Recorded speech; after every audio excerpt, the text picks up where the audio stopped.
Siz bilasizmi? O'zbekiston tarixi davlat muzeyi 1876-yilda Toshkentda ochilgan hamda Markaziy Osiyodagi eng qadimgi muzey hisoblanadi.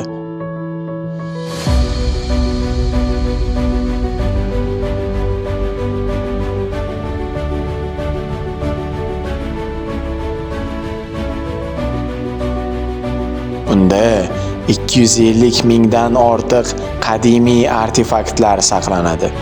O'zbekiston hududidagi 1000 yillik tarixni aks ettiruvchi buyumlar saqlanadi.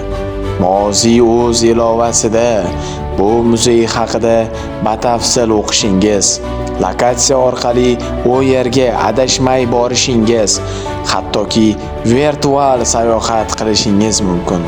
Ilovani yuklab oling va O'zbekiston merosini qayta kashf eting.